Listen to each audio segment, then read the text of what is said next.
Hey YouTube, Mark Kaufman here, and today I am making an open tag video. Now, this open tag is going to be covering the top 4, I know it's not 5, but 4 most historical knives in your collection. Now, the caveat here is it can be either historically important or user important, okay? So you can either have like a personal story attached between these 4, or they could be, in your opinion, the most historically important knives that you have in your collection. But those are kind of the 2 rules for presenting your 4, but that is my open tag, okay? Now, the way I'm going about it is kind of more historical than user-based, but I have 4 great ones for you. And the first one, and I'm kind of going in order of history of release, okay? So it's kind of going to be like oldest to newest. So the first one that I have is the Texas Tickler, or the Texas Toothpick, or French Tickler, or Rib Tickler. And you can see why it may have been called the Rib Tickler, because it probably could go right in there and tickle you. This knife was used as a self-defense weapon back in the early 1900s. And to be honest, it was also used for processing animals, cooking, all sorts of uses you could get out of this. But for me personally, I find this to be a fantastic steak knife. This one has been carried for quite a bit. I've got some pocket wear on there for me, but this is one of my favorite knives, primarily because of that nice long blade. It's going to be a little bit longer than some of your more traditional knives.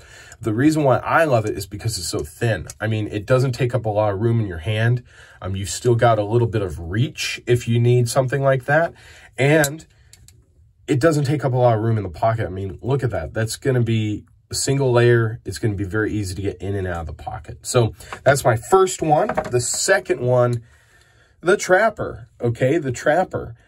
This here is probably one of my favorite knives that I have in my collection, and this is a fantastic one. So you get that nice clip blade, you get that fantastic grip, but the other thing you get out of it is a spay blade. Now, the spay blade was, well, used for spaying and neutering your cattle back in the day, but I don't use it for that. I actually use it for cutting bread.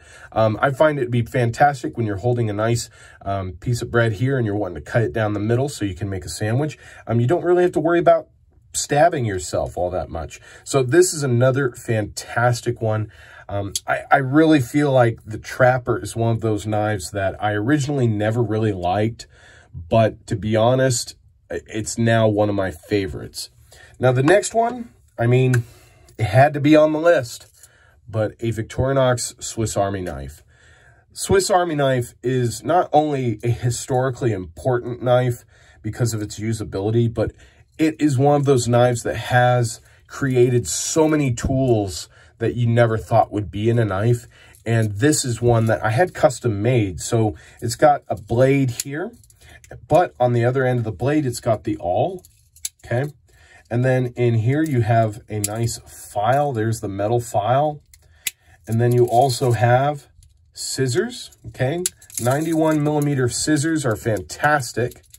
Those are really usable. And then on this end, you have the cap lifter screwdriver. And then you also have the can opener and small screwdriver. But on the back of this, I actually put an awl. And then I've got the parcel hook. And then I also have a chisel. And then I have a Phillips head screwdriver. So, I mean, this one is one of the more useful models, but it's not one you can buy, unfortunately. But this is a Swiss Army knife, and I think it is one of the more important knives that have ever been created. And then my fourth, no surprise, it's the Chris Reeve Sebenza.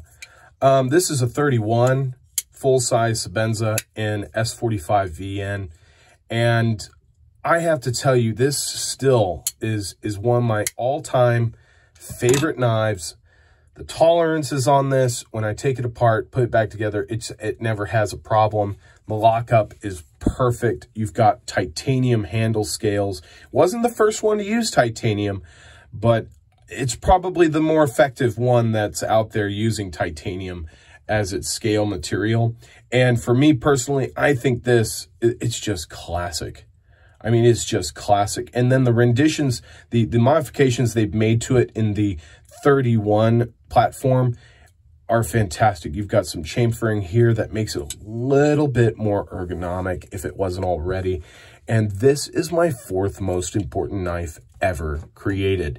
So you guys, I want to see your videos. I want to see the 4 that you think are either the most important to you or most importantly created knives in history. And this is like all of knifedom, okay? You could even bring out a piece of flint stone and say that's one of the best. I mean, I want this to be a fun open tag, and I know it's been a little while since I've made a video. So till the next one, I will talk to you guys later. Bye-bye.